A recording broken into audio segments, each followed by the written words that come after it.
भगवान मुस्कुरा के बोले ऐसा मत करना भाई, घर में ही लड़ाई हो जाएगी, झगड़ा हो जाएगा, लक्ष्मी जी नाराज हो जाएंगे। तो पृथु महाराज ने भी कहा सरकार हमें विश्वास है यह जगत जननी माता लक्ष्मी से हमारा कलह हो भी गया, झगड़ा कदाचित हो गया, तो आप तो हमारे ही पक्ष में रहोगे, क्योंकि मैं आपके स्वभाव को खूब अच्छी तरह जानता हूं कि जितने प्यारे आपको अपने भक्त लगते हैं उतनी भगवती लक्ष्मी भी नहीं, भले ही वो आपकी प्राण प्रिया होंगी। जगत जनन्याम जगदीश वैससम स्यादेव यत कर्मणि न समीहितम करोसि फलगभ्युर्दीन वत्सल स्वएव धिष्णेभिर्तस्य किं तया। जगत जनन्याम जगदीश वैससम, कदाचित जगत जननी से हमारा कोई विरोध हो गया सेवा के लिए आपको लेकर, तो आप अपने भक्तों के ही पक्ष में रहेंगे। दिव्य प्रभु भगवान की भावना से प्रसन्न होकर के प्रभु अंतर्धान हो गए। पृथु महाराज ने धर्म की ध्वजा चारों तरफ स्थापित करी, एक बार सारी प्रजा को बुला करके अपने पास बैठाया और प्रजाजनों को संबोधन करते हुए बोले देखो भाई प्रजा सभ्या शृणुतु भद्रम्भ साधवो य आगता। अरे सज्जन पुरुषों, मैंने आप सबको इसलिए बुलाया है कि प्रजा का कर्तव्य है राजा को कर दे। जो राजा कर लगाते हैं नियमानुसार प्रजा वह कर राजा को प्रदान करे। राजा का कर्तव्य है कि प्रजा से कर लेकर के प्रजा को सुरक्षा और धर्म की व्यवस्था प्रदान करे। जो राजा कर तो अनाप शनाप लगाता है और कर के बदले में धर्म की कोई शिक्षा और सुरक्षा किसी प्रकार की प्रजा को नहीं देता, वो राजा कर के रूप में प्रजा का पाप भक्षण करता है। यह उद्धरेत करम राजा प्रजा धर्मे स्वशिक्षयन प्रजानाम समलम भुंक्ते भगम च स्वम जहाति सह। उस राजा का ऐश्वर्य क्षीण हो जाता है जो प्रजा को धर्म का उपदेश नहीं देता, प्रजा के धर्म की रक्षा नहीं करता। बड़ा सुंदर उपदेश अपनी प्रजा को दे रहे थे। इतने में अचानक आकाश मंडल से ऐसा लगा जैसे 4 सूर्य नारायण प्रकट हो गए, अथवा मानो 4 वेद मूर्तिमंत मानव के रूप में प्रकट हो गए हों। ऐसे 4 ऋषि सनक सनंदन सनातन सनत कुमार सबके बीच प्रकट भये। तुरंत प्रणाम किया पृथु महाराज ने। सारी प्रजा ने उन 4 महापुरुषों का सम्मान किया। पूजनोपरांत पृथु महाराज पूछने लगे महाराज क्या सेवा की जाए। मैं आपसे कुशलता का प्रश्न तो कर नहीं सकता कि महाराज जी आप कैसे हो, संतों से नहीं पूछना चाहिए। क्यों? कुशलता का प्रश्न वहां किया जाता है जहां कभी अकुशल होने की भी संभावना हो। आज परेशान है कल सुखी है, तो संसारियों में ये लगा रहता है कि आज भी वो बीमार है, आज वहां ये घटना हो गई, आज उसमें फंस के चारों तरफ प्रपंचों में जूझते रहते। पर जो हर समय ब्रह्मानंद में मस्त हैं, ऐसे ब्रह्म ज्ञानियों से क्या कुशलता का प्रश्न करना, क्योंकि उनके जीवन में अकुशलता कभी आती ही नहीं, वो हमेशा कुशल ही रहते हैं। इसलिए भवत्सु कुशल प्रश्न आत्मा रामेषु नेष्यते। आप जैसे आत्मा रामों से कुशलता का प्रश्न करना उचित नहीं। जिस गृहस्थ के घर में आप जैसे संतों का पदार्पण हो जाए तो वो अकिंचन भी घर हो तब भी महान है, श्रेष्ठ है, उत्तम है। और यदि घर में चाहे जितने रत्नों के भंडार खजाने भरे पड़े हों, पर आप जैसे संतों का चरणोदक कभी नहीं पड़ा उस भवन में, तो वो घर उसी प्रकार से है जैसे फलों से लदा हुआ वृक्ष तो है पर बड़े बड़े नागों से लिपटा हुआ है। व्यालालयद्रुमा वैते प्यरिक्ताखिल संपद तदग्रहास्तीर्थ पादीय पाद तीर्थ विवर्जिता। संतों का चरण जो गिरता है, चरणों का जल जो गिरता है उसी को पाद तीर्थ कहते हैं। पाद तीर्थ विवर्जिता, जिस घर में संतों का चरणोदक नहीं गिरा वो घर क्या है? व्यालालय द्रुमावैते, सर्पों से लिपटा हुआ वृक्ष है। सर्पों के डर के मारे न तो उस वृक्ष के नीचे कोई छांव लेने जा सकता है, न निश्चिंत होकर सो सकता है, न उस वृक्ष के फल ही खा सकता है। क्या मतलब का वो फलदार वृक्ष? उसी प्रकार धन संपदा चाहे जितनी भरी पड़ी हो, पर संतों का सम्मान नहीं, संतों का चरणोदक नहीं, वो व्यर्थ है। पृथु महाराज ने बड़ा अद्भुत स्वागत किया और कहा, महाराज हमारे कल्याण का कोई मार्ग हमें बताइए। तब श्री सनत कुमार जी बोले, राजन, जब सज्जन पुरुषों से भेंट होती है ना तो समाज के कल्याण की ही चर्चा होती है। तुमने ये प्रश्न समस्त अपनी प्रजाजनों के कल्याणार्थ किया है, तो ध्यान से सुन लीजिए। हम समस्त शास्त्रों का सार निचोड़ तुम्हें एक शब्द में सुनाई देते हैं। शास्त्रे स्वयानेव सुनिश्चितो नृणाम क्षेमस्य सदृग भ्रमसे सुहेतु असंग आत्म व्यतिरिक्त आत्मनि दृढ़ा रतिर्ब्रह्मणि निर्गुणे चया। शास्त्रेषु सदृग भ्रमसेषु नृणाम क्षेमस्य यानैव सुनिश्चितः। समस्त शास्त्रों का अच्छी तरह मंथन करने के बाद प्राणी मात्र के कल्याण का एक ही उपाय सुनिश्चित किया गया है। क्या? बोले, असंग आत्म व्यतिरिक्त आत्मनि दृढ़ारति। आत्म व्यतिरिक्त असंग, अनात्म वस्तुएं जो हैं उन अनात्म वस्तुओं से असंग होना सीखो और अपने आत्म स्वरूप को पहचान करके उसी आत्म स्वरूप में स्थिति अपनी बनाओ, उसी से प्रीति करो। अर्थात अपनी आत्मा को पहचान कर, अपने स्वरूप को पहचान कर उसी में स्थित रहो और जो अनात्म वस्तुओं में अत्यंत आसक्ति है उन आसक्ति को त्याग कर उनसे असंग हो जाओ। ये बात थोड़ी सी टेढ़ी है, जरा और स्पष्ट रूप से देखें। हम और आप जब इस जगत में आए तो जन्म लेने से पहले किसी को नहीं जानते थे, कोई हमारा नहीं था और हम किसी के नहीं थे, न एक लेना न एक देना।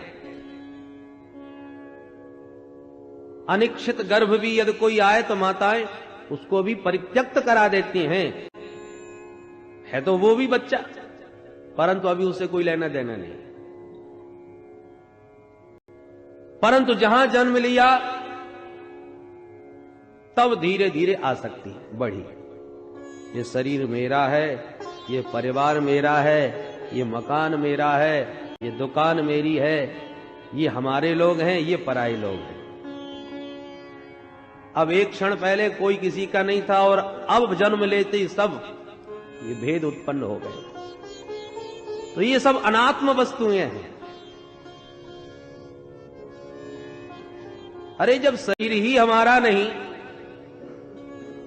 ये भी पंचायती धर्मशाला 5 पंचों की है, समय आने पर ये पंचायती धर्मशाला से भी आपको निकाल के बाहर कर दिया जाएगा, तो ये ईंट पत्थरों के मकान दुकान तुम्हारे कैसे हो सकते हैं? तो ये जो अनात्म वस्तुओं में अत्यंत आसक्ति है, मैं और मोर तोरते माया, मैं के नाम पर इस शरीर को मान लिया, मैं वहां गया, मैंने ये किया, मैंने वो देखा, तो मैं का मतलब ये शरीर हमने मान लिया। और मेरा इस शरीर के नातों को मान लिया, ये माता जी, पिताजी, भैया जी, बहन जी, फूफा जी, काका जी, दादाजी, नाना जी, जो इस शरीर के नाते हैं उनको हमने मेरा मान लिया। मैं और मोर तोरते माया, यही माया का बखेड़ा है। ये सब अनात्म वस्तुओं में आसक्ति, माया मोह से बंध करके जो हम कर बैठे हैं, बस इन सब से अनासक्त हो जाना ही जीव के कल्याण का साधन है। जल्दी से होता नहीं। बालक जब जन्म लेता है ना, साक्षात परमात्मा स्वरूप होता है, उसकी किसी में कोई भी आसक्ति नहीं होती। माया मोह से एकदम निवृत्त, पर धीरे धीरे ये माया चपेटती है, ये धीरे धीरे ही तो आसक्ति बढ़ती है। जन्म लेने के बाद माता पिता में आसक्ति है, माता जी ये पिताजी, बालक बस इतना ही जानता है। धीरे धीरे और बड़ा तो और परिजनों का विस्तार हुआ, और बड़ा होने पर जब विवाह हो गया तो अब माता पिता ढीले पड़ गए, पत्नी में आसक्ति बढ़ गई। 4 भैया हैं तो माता पिता को बड़े भैया के पास भेजो, हमको अपना ही परिवार नहीं संभालते बनता। तो माता पिता की जहां इतनी आसक्ति थी अब वो ढीली हो गई, अब स्त्री पुत्रों में हो गई, वही सब कुछ हो गए। तो ये जो आसक्ति अनावश्यक अनात्म वस्तुओं में जो फैलती है, यही जीव के बंधन का कारण बनती है। इसलिए असंग आत्म व्यतिरिक्त आत्मनि दृढ़ारति, तुम्हारा जो वास्तविक स्वरूप है उसे तुम पहचानो और उसी में दृढ़ रति करो। जो विशुद्ध निर्गुण ब्रह्मणि चया, वो परमात्मा का ही अंश है, अर्थात तुम स्वयं परमात्मा के ही अंश हो। उस आत्म स्वरूप को पहचान लो। जैसे सुसुप्ति अवस्था में सारा प्रपंच छूट जाता है, स्त्री का पता नहीं, पुत्र का पता नहीं, परिजनों का होश नहीं, मकान दुकान का ज्ञान नहीं। सुसुप्ति अवस्था माने प्रगाढ़ निद्रा।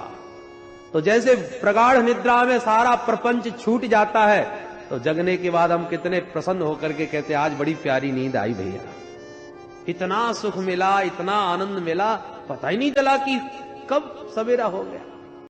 अब जरा बताइए, उस समय न तो कुछ खाने को मिला था, न कोई बहुत प्यारा मित्र मिला था, न कुछ देखने को दृश्य मिला था। जब कुछ भी नहीं मिला था तो फिर आनंद कैसे मिला?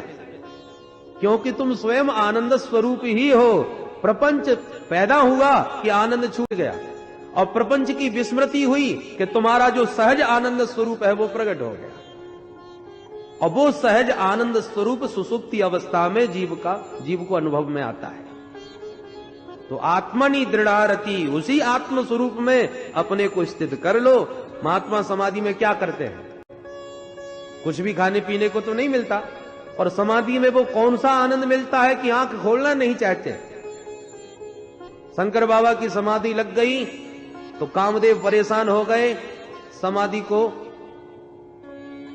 छुड़ाने के लिए। अंत में ज्यादा प्रपंच फैलाया तो बाबा को क्रोध ही आ गया और काम को भस्म ही कर दिया। कौन सा वो आनंद है जिसको छोड़ना नहीं चाह रहे भोलेनाथ? ये वही अपने आत्म स्वरूप का आनंद है। इस प्रकार से बड़ा दिव्य उपदेश श्री पृथु महाराज ने दिया, पृथु महाराज को दिया श्री सनत कुमार जी ने। और उपदेश दे के जब चलने लगे तो पृथु महाराज ने प्रणाम करते हुए कहा, महाराज आप कुछ दक्षिणा भी तो लेते जाइए। भाई किसी से कुछ मिले तो आप भी अपनी सामर्थ्य से कुछ दीजिए। तो सनत कुमार जी बोले, क्या देंगे आप हमें इस प्रवचन के बदले में? भाई जब दे रहे हो तो उसकी तुलना में दीजिए, उसी की बराबर की कोई वस्तु दीजिए। अब पृथु महाराज को लगा क्या दिया जाए इसकी तुलना में। आत्म कल्याण का उपदेश दिया है, उसके बदले में मैं क्या दूं? तो हाथ जोड़ के बोले, प्राणादारा सुता ब्रह्मन् गृहाश्च सपरिच्छदा राज्यम बलम मही कोश इति सर्वम निवेदितम। इस आत्म कल्याण के उपदेश के बदले में मैं क्या दूं आपको? मैं अपने प्राण, मैं अपनी पत्नी, अपने पुत्र, अपने परिजन, और जहां तक मेरा संपूर्ण राज्य है और जितना मेरा खजाना कोष है, जितने मेरे सैनिक हैं, इति सर्वम निवेदितम, ये सर्वस्व आज से आपका है, आप इसे स्वीकार करें। आज से ये संपदा मेरी नहीं, मालिक आप हैं, आप ही इसके स्वामी हैं। महात्मा प्रसन्न हो गए। सनत कुमार जी बोले, अच्छा तो ये आज से हम सबके स्वामी, ये सारा संपत्ति वैभव हमारा? हां सरकार। तुम भी हमारे? हां सरकार। तो ठीक है, ये संपत्ति सब हमारी है और इसकी व्यवस्था की जिम्मेवारी हम तुम्हें सौंप रहे हैं। अब हमारी संपत्ति का दायित्व तुम संभालोगे, ध्यान रखना, संपत्ति हमारी है, व्यवस्था तुम्हें संभालनी है, लो संभालो। और वही पृथु महाराज को सौंप करके महात्मा अंतर्धान हो गए। बोल सद्गुरुदेव भगवान की। और गुरु शिष्य का स्वरूप ऐसा ही होना चाहिए। शिष्य ऐसा हो जो गुरुदेव को सर्वस्व समर्पण कर दे, मेरा कुछ नहीं, आप ही मालिक हो। पर सदगुरु भी ऐसा होना चाहिए, कूटी कौड़ी लेने की अपेक्षा न करे। जब शिष्य गुरु को सर्वस्व समर्पण कर देता है तो उसे यह ज्ञान हो जाता है कि यह संपत्ति मेरी नहीं, किसी और की है, मैं तो सेवक हूं। उसकी आसक्ति छूट जाती है। फिर वो मुनीम बन करके व्यवस्था बनाता है, मालिक बन के नहीं। बस यही तो विचारधारा बदलने की आवश्यकता है। व्यक्ति जब मालिक बन जाता है तो सुख दुख लाभ हानि में फंस जाता है। और मुनीम बन जाओ तो मालिक कोई और है, क्योंकि लाभ हानि का प्रभाव मालिक पर पड़ता है, मुनीम जी पर नहीं। तो सदगुरु को क्या चाहिए? गुरु माने बड़ा, लघु माने छोटा। बड़ा छोटे को देता है, छोटा बड़े को क्या देगा? यदि गुरु शिष्य से कुछ पाने की अपेक्षा करता है तो वो गुरु नहीं रह गया, वो तो लघु हो गया। शिष्य गुरु को दे रहा है तो देने वाला बड़ा होता है, लेने वाला तो छोटा हो गया। इसलिए ये सदगुरु का जो स्वरूप है वो सनत कुमार जी ने यहां दिखाया। अंतर्धान हो गए। श्री मैत्री मुनि कहते हैं, विदुर जी महाराज, इन्हीं के वंश में महाराज प्राचीन वरही हुए। राजा प्राचीन वरही बड़े भारी कर्मकांडी, बड़े बड़े यज्ञ कराते हैं, पर यज्ञों में पशु की बलि खूब चढ़ाते हैं, हिंसात्मक यज्ञ किए। तो नारद जी महाराज ने एक दिन आकर के टोका, राजन जितने पशुओं को तुम बलिदान कर चुके हो वो सब देखो ऊपर खड़े। और जैसे ऊपर दृष्टि डाली तो सचमुच आंखें फाड़ फाड़ के वो सब जीव राजा की तरफ घूर रहे थे। राजा बोले, महाराज ये मेरी तरफ क्यों देख रहे हैं? बोले, इसलिए देख रहे हैं कि कब तुम मरो, कब तुमसे बदला लिया जाए। घबरा गए बेचारे। महाराज ये तो वैदिक विधान था और ब्राह्मणों ने, कर्मकांडियों ने ऐसा ही कहा था, तो हमने भी वैसा ही कर दिया। नारद जी बोले, गलत। अहिंसा को परम धर्म मानने वाला वेद कभी किसी की हिंसा का आदेश क्यों देगा? यदि शास्त्रों में हिंसा की बात लिखी है तो वो हिंसा निवृत्ति परक है, प्रवृत्ति परक नहीं। कैसे महाराज? जैसे किसी को बीड़ी पीने की आदत पड़ गई तो गुरुदेव ने पकड़ के डांटा, क्यों रे बीड़ी पीता है? मालूम नहीं आश्रम में निषेध है धूम्रपान। शिष्य बोला, गुरुजी मालूम है, पर क्या करें, आदत बिगड़ गई बचपन से, रहा नहीं जाता। तो गुरुदेव ने सोचा इसकी आदत कैसे रोकी जाए। बोले, अच्छा तो एक काम कर बेटा, हमारी तरफ से तुझे रविवार की छूट देते हैं, तू रविवार के दिन बीड़ी पी लिया कर। अब गुरुदेव को छूट इसलिए देनी पड़ी कि ये कभी मानने वाला तो है नहीं। सप्ताह में जब एक ही दिन पिएगा तब इसकी आदत कम हो जाएगी और धीरे धीरे वो आदत छूट जाएगी। और चेला ने क्या किया कि जो रविवार आया तो स्वयं तो पीता ही था, दूसरों को भी पिलाने लगा। सुनो सुनो, आज इतवार है, आज के दिन बीड़ी पीने का बड़ा महत्व है। किसी ने पूछा, ये कहां लिखा है? किसने कहा? बोले, हमारे गुरुजी ने, स्वयं हमारे गुरुजी ने कहा रविवार को बीड़ी पियो। अब गुरुजी ने तो कहा था आदत कम करवाने के लिए, और तुमने उसे प्रमाण पत्र बना के सबको पिलाना चालू कर दिया। परोक्षवादः वेदोयम बालानाम अनुशासन। वेद भगवान परोक्षवादी हैं। जब उन्होंने देखा कि जो हिंसा के बिना रह नहीं सकते उनको कैसे रोका जाए, तो उनको रोकने के लिए नियम बनाया कि भाई हिंसा करनी ही है तो अमुक यज्ञ के समय अमुक पशु का बलिदान कर दो। तो कोई मांस खाने के लिए या पशु का बलिदान करने के लिए तो यज्ञ नहीं करवाएगा। अरे जब इतना बड़ा यज्ञ होगा तब कोई एक हाथ पशु का बलिदान होगा, तो जो रोज रोज की बलि चढ़ रही है उस पर नियंत्रण हो गया कि नहीं? परंतु जो हिंसा के प्रेमी थे उन्होंने उसी को प्रमाण पत्र बना लिया। इसलिए वेदों का अधिकार सबको नहीं दिया। अल्पज्ञ प्राणी सांगोपांग वेद को न पढ़कर एकांगी कोई शब्द पकड़ लिया, अपने मतलब की बात ढूंढ ली और अर्थ की जगह अनर्थ करना चालू कर दिया। उसके तात्पर्यार्थ को तो समझा नहीं। एक जगह लिखा था वेद पढ़ना पाप है, वो सज्जन सबको दिखाने लगे, देखो देखो वेद की पुस्तक में लिखा है वेद पढ़ना पाप है। लोगों को पागल बना दिया। जब एक समझदार के पास आया, पढ़े लिखे के पास आया, उसने कहा भैया ऐसा हो नहीं सकता, लिखा हो। बोले लिखा है। दिखाया, सचमुच लिखा था, परंतु सबसे अंतिम लाइन में लिखा था, पन्ना पलट के जब देखा तो पीछे लिखा था अशौच अवस्था में। तो अशौच अवस्था में माने अपवित्र अवस्था में वेद पढ़ना पाप है। तो पीछे की बात तो छपा रखी है, वो आगे आगे की लाइन दिखा रहा है सबको, वेद पढ़ना पाप है, वेद पढ़ना पाप है। तो ऐसे लोग अर्थ का अनर्थ कर डालते हैं, लोगों को दिग्भ्रमित कर देते हैं। इसलिए सबको अधिकार वेदों का नहीं दिया, जिसका लोगों ने तमाम अर्थ लगा लिया।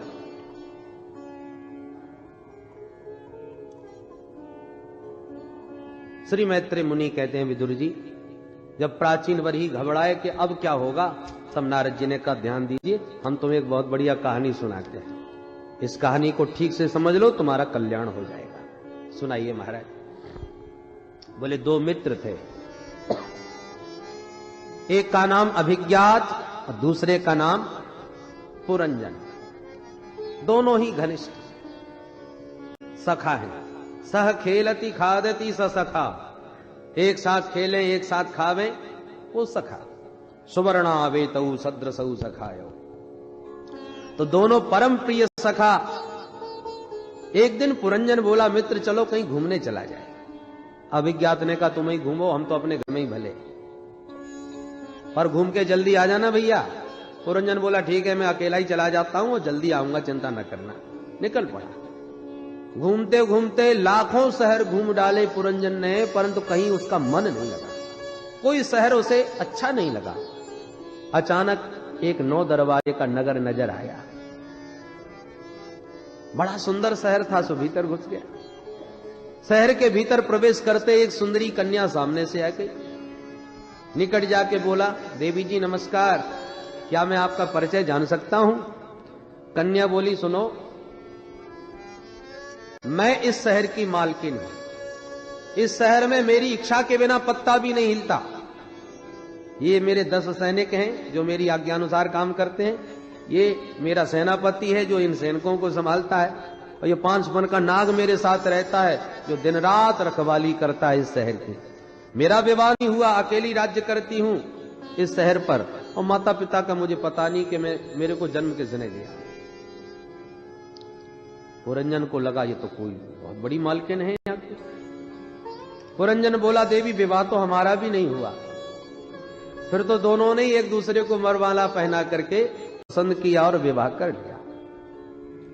अब तो पुरंजन अपनी पत्नी पुरंजनी में धीरे धीरे इतना आसक्त होता चला गया कि पुरंजनी रोवे तो पुरंजन रोवे, पुरंजनी हंसे तो पुरंजन हंसे, पुरंजनी गावे तो पुरंजन गावे, पुरंजनी नाचे तो पुरंजन भी नाचे। क्वचित गायति गायन्त्याम रुदन्त्याम रुदति क्वचित, क्वचित हसन्त्याम हसती जलपन्त्याम अनुजलपति। क्रीड़ा मृग की तरह पुरंजन पुरंजनी के संकेतों पर नाचने लगा। एक दिन की बात, एक जरा नाम की कन्या जो इतनी कुरूपा थी कि जिस पुरुष से विवाह की बात करती वही भाग जाता। एक दिन वो चंडवेग नाम के गंधर्वराज के पास जाकर के बोली महाराज मैं बड़ी संसार से पीड़ित हूं, कोई भी मुझे स्वीकार करता नहीं। चंडवेग ने कहा देवी दुखी मत हो, हम तुम्हारी सहायता करेंगे। मेरे पास 360 काली काली गंधर्वियां हैं और 360 गोरे गोरे सुंदर गंधर्व हैं, और ये सारी सेना आज से तुम्हें सौंप दी। तुम्हें जो पसंद आवे उसी के साथ विवाह रचाओ, भागे तो सैनिक उसे पकड़ के तुम्हारे हवाले कर देंगे, तुम्हारे सहायक है। ये मेरा छोटा भाई प्रज्वार है, इसे भी अपने साथ रखो, मैं तुम्हें अपनी बहन बना लेता हूं। प्रज्वारोयम मम भ्राता त्वम च मे भगिनी भव। अब तो जरा देवी प्रसन्न हो गई, और वो सारी सेना लेके जब घूमने निकली तो उसकी दृष्टि पुरंजन पर पड़ गई। तो पुरंजन को पाने के प्रयत्न में पुरी में प्रवेश करने लगी। तो पुरंजन की पुरी के जो 10-11 सैनिक थे उन्होंने भी खूब विरोध किया, रोका, तो इसने सैनिकों से हमला बोल दिया। पुरंजन महलों में सोए पड़े हैं, उन्हें यही पता नहीं कि हमला हो गया शहर पर, कुछ भी पता नहीं।